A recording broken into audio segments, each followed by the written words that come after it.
నేను వైఎస్ వివేకానంద రెడ్డి గారి హత్య కేసులో ఉన్న దస్తగిరి భార్యను. నా పేరు షేక్ షబానా.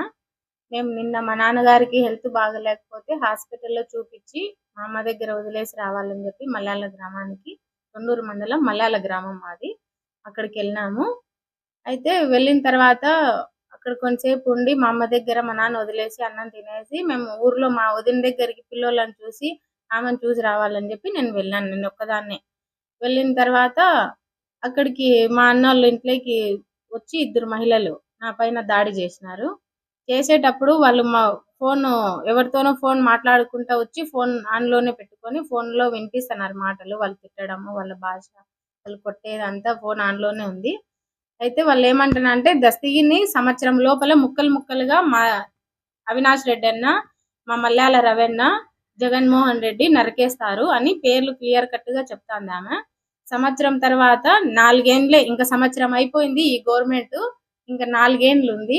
ఆ 4 ఏళ్ళు అయిపోయిన తర్వాత నిన్ను నీ బిడ్డలను భూస్థాపితం చేసేస్తాము, నీకు అంత బలుపేమి, నీకు ఎవరిచ్చినారు ఇంత అహము, నువ్వు దస్తగిరి తప్పుడు సాక్ష్యాలు చెప్పి జైలుకు పోతే నువ్వు బెయిల్ తెస్తావా, నువ్వు ఇట్లా హారతులు తీస్తావా, వాడు ఏమన్నా ఘనకార్యాలు చేసినాడా, అట్లా నా కొడుకు ఇట్లా నా కొడుకు అని చెప్పి బూతులు మాట్లాడుతూ నా పైన దాడి చేసి దస్తగిరిని చంపేస్తామంటూ, నన్ను నా బిడ్డలను చంపేస్తామంటూ ఇట్లా సవాల్ విసురుతాంది.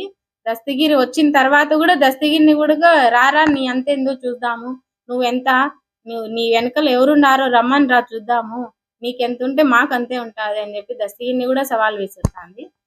దాని తర్వాత మేము స్టేషన్కి వెళ్ళాము. ఇక్కడ వద్దు, మా ఆయనకు గన్మెన్లు ఉన్నారు కదా, ఇక్కడ గొడవ వద్దు దస్తగిరి, ఏమన్నా జరిగితే నీకేమన్నా అవుతుంది, మనం స్టేషన్కి వెళ్ళి కంప్లైంట్ ఇద్దామని చెప్పి పోయినాము. అక్కడ పోయిన తర్వాత ఎస్ఐ గారు ఉన్నారు.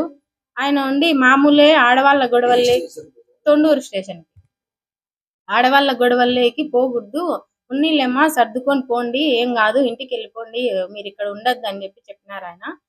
అయితే నేను అట్లెట్లు అంటారు సార్, దస్తగిరి నేను నరికేస్తామంటా కూడా మీరు పట్టించుకోరే అని చెప్పి నేను అడిగి, ఇక్కడ వద్దు దస్తగిరి, మనకు న్యాయం జరిగేట్టు కనపరాలేదు, మనం పులివెందలకి వెళ్దామని చెప్పి పులివెందల రూరల్ సిఐ గారి దగ్గరికి వచ్చినాము. అక్కడ నేను కంప్లైంట్ రాసిచ్చినాను. నిన్న సాయంత్రం 4 గంటల 5 గంటల ఆ టైంలో రాసిచ్చినాను కంప్లైంట్. కానీ ఇంతవరకు వాళ్ళ మీద ఏ యాక్షన్ లేదు, వాళ్ళని ఏం పిలిపిలేదు, వాళ్ళని విచారించలేదు, ఏం చేయలేదు. వాళ్ళ పేర్లు, వాళ్ళ అమ్మ పేరు వచ్చి కుల్సుమ్, వాళ్ళ కూతురు పేరు వచ్చేసి పర్వీన్. వాళ్ళు వైసీపీ కార్యకర్తలు. వాళ్ళు మల్యాల్లో రవి అనే వ్యక్తి దగ్గర ఉంటారు. వాళ్ళు పార్టీ కోసమే పనిచేస్తారు, పార్టీ కోసమే వాళ్ళు ఉండారు అక్కడ.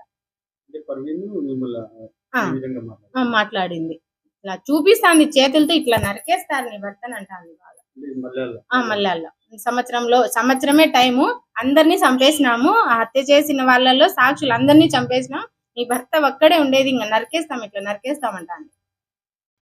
నేననేది ఏమంటే 6గురిని చంపేసినా సరే, నా భర్తని చంపేసినా సరే, నన్ను చంపేసినా సరే, నా బిడ్డలు ఏ పాపం చేయలేదు. దయచేసి వైసీపీ వాళ్లకు నేను చెప్పదగింది ఒకటే, ఏదైనా కక్ష సాధింపులుంటే నా వరకు, నా భర్త వరకే చేయండి. నా బిడ్డల జోలికి వస్తే మటుకు ఆ పరిణామాలు వేరే ఉంటాయని మిమ్మల్ని పదే పదే హెచ్చరిస్తాను.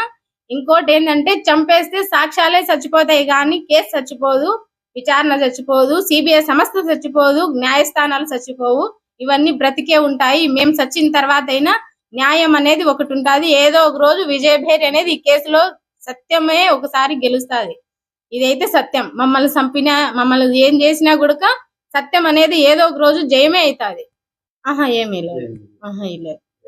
చేసినాం, ఎఫ్ఐఆర్ చేస్తామని చెప్పినారు, వాళ్ళని పిలిపిస్తున్నారు కానీ పిలిపిలేదు.